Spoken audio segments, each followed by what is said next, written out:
Hai, apa kabar guys? Di video kali ini, aku akan melanjutkan pembahasan dari alur cerita The Bushoyu part yang ke-14. Jadi, buat kalian yang belum nonton part sebelumnya, bisa klik link yang ada di deskripsi video ini ya.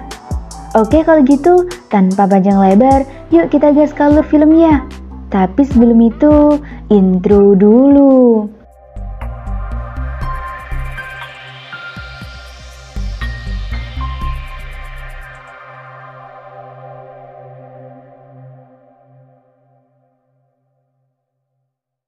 Di part sebelumnya, kita telah melihat Yeyu yang telah sampai di tingkat 8 Yang. Namun tak disangka, rupanya Qin Pontian dan Sang Guanzi telah berada di tempat itu. Yang mana Qin Pontian tiba-tiba menantang Yeyu bertarung tanpa membiarkannya beristirahat terlebih dahulu.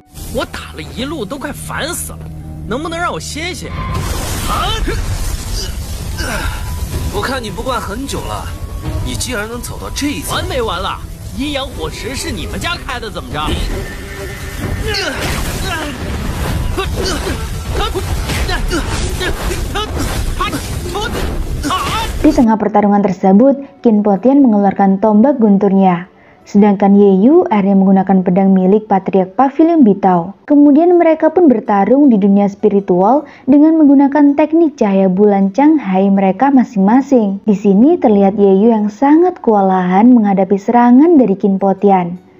Akan tetapi, energi spiritual Qin Pontian tiba-tiba menghilang hingga membuatnya tak sadarkan diri.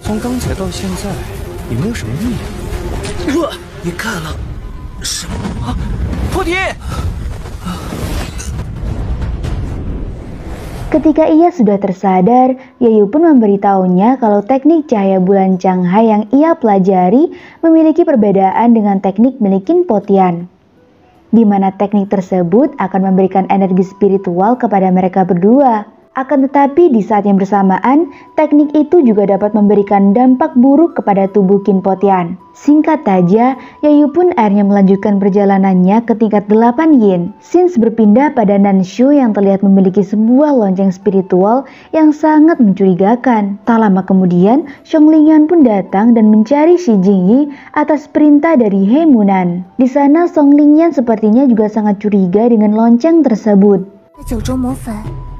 这是你从那里带来的吗？不过没什么厉害的，勉强能用来保命而已。之前也没见你拿出来过，你还挺能藏的呀。 Namun Nanshu ternyata mengatakan kalau lonceng itu merupakan pemberian dari sang kakak sebagai hadiah perpisahan mereka. Sins kembali berlanjut pada Yeyu yang kala itu rupanya telah berhasil menyerap energi spiritual di tingkat 8 Yin dengan menggunakan kertas pemberian Chow Feiyu. Untuk itu Yeyu pun melanjutkan perjalanannya ke tingkat 9 Yang. Sesampainya di tempat tersebut, ternyata tubuh Yeyu tidak sanggup menahan energi spiritual yang ada di sana. Alhasil Yeyu pun akhirnya mulai berhalusinasi. Beruntung, Guru Qin Yolo yang berada di tempat itu segera menolong Yeyu. Di saat yang bersamaan, Qin Yolo juga terkejut mendengar Yeyu mengucapkan nama dari Ratu Yoji. Akan tetapi, saat ia bertanya mengenai hal tersebut, Yeyu pun berkata kalau ia hanya mengetahui kalau Ratu Yoji adalah orang yang pernah sampai di tingkat 9 Yin.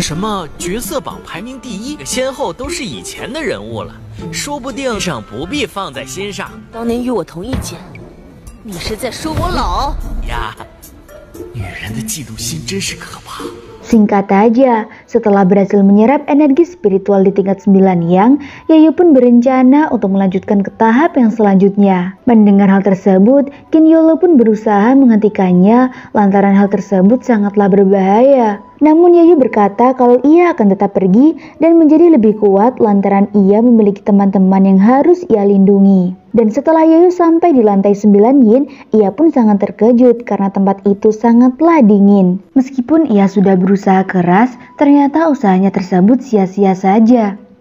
Dan pada akhirnya, Yayu pun tak sadarkan diri. Yayu lalu bermimpi kalau ia berada di gua milik Zhou Feiyu. Di sana Yayu pun berpikir kalau saat ini dirinya telah tewas. Alhasil Yayu pun sangat sedih lantaran ia tidak bisa memenuhi janji-janjinya. Melihat hal tersebut, Zhou Feiyu kemudian memberitahu Yayu kalau sebenarnya ia belum tewas. 好惨啊！别要让他们失望了，爹娘还能使你在9阴中 老头子早说呀，吓死你徒弟我了。Zhou Feiyu ternyata juga memerintahkan Yayu untuk memperkuat momentum dan fondasi kekuatannya agar ia bisa menekan energi spiritual yang ada di tingkat 9 Yin. Lalu Zhou Feiyu meminta Yayu untuk tidak berterima kasih dengan bantuan yang telah ia berikan. Lantaran ia menganggap semua ini adalah takdir Yayu yang harus ia jalani. Singkat cerita, kertas yang diberikan Zhou Feiyu akhirnya aktif dan memunculkan energi yang sangat kuat hingga menggetarkan seluruh tingkat yang ada di kolam api Yin Yang.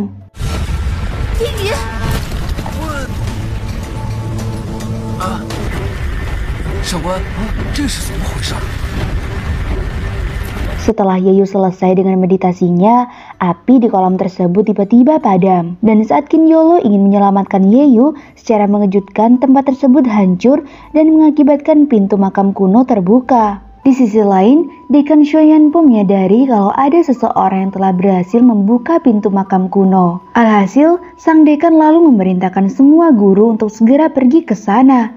Sedangkan Liang Bufan dan Du Qixi rupanya juga menyadari hal tersebut. Karenanya, Du Qixi pun berencana untuk pergi ke tempat itu. Akan tetapi, Song Liang melarang mereka lantaran ada suatu hal yang harus segera ia tanyakan. Sins berpindah pada Yayu dan para murid yang lain, rupanya kala itu telah berada di makam kaisar kuno. Di saat yang bersamaan, ternyata Qin Pontian masih menyimpan perasaan dendam kepada Yayu. Untuk itu Qin Yolo pun berusaha untuk melerai pertengkaran mereka. Qin Yolo lalu memberitahu para muridnya kalau tempat itu merupakan makam kaisar kuno yang sangat berbahaya. 说的古地阴种吗？意外收获呀！而且怎么会在阴阳火之下呢？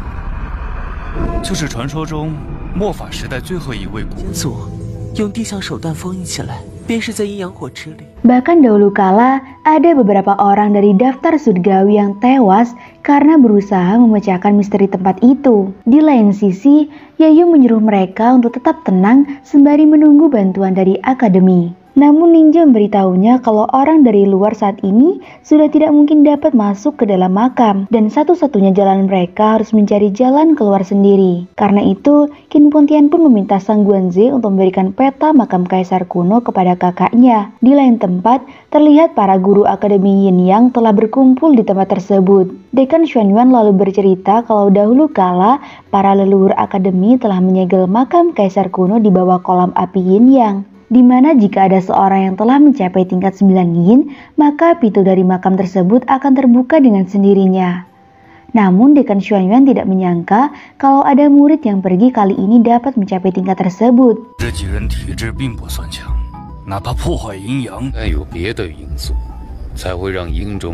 Karena itu, Hemunan lalu mencapai kecurigaannya kalau Yayulah yang melakukan semua ini.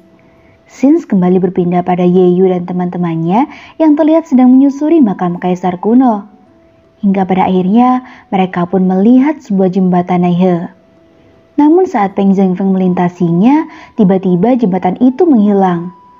Untuk itu Qin Yolo pun memberitahu para muridnya kalau mereka dapat menentukan pola dari jembatan tersebut menggunakan teknik geografi. Akan tetapi, ia menyadari kalau tempat itu juga menyerap kekuatan jiwa mereka. Karenanya, Qin Yolo pun meminta bantuan kepada Sang Guanze. Setelah perjuangan yang cukup lama, Qin Yolo tiba-tiba hampir terjatuh ke dalam danau. Beruntung Sang Guanze dan Qin Pontian berhasil menyelamatkannya. Ternyata kesadaran ilahi mereka sudah hampir mencapai batas. Untuk itu, Yayu pun menjual cairan jiwa yang ia miliki kepada para murid yang lain. 能极快地帮你们恢复和增强神魂力，原价190。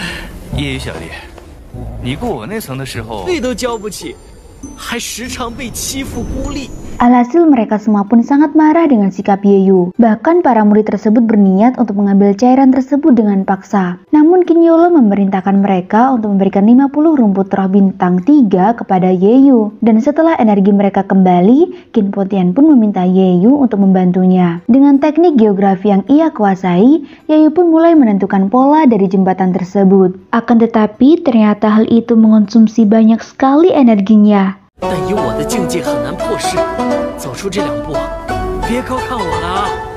虽然能看破虚妄，告诉我如何召唤道魂，我来破势。 Nah, itu tadi pembahasan alur cerita The Bushoyu part yang ke-14.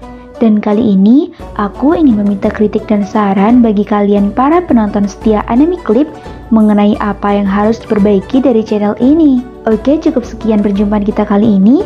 Jangan lupa subscribe dan like jika perlu. Semoga kita semua sehat selalu ya. Dan sampai jumpa di video pembahasan alur cerita anime series berikutnya.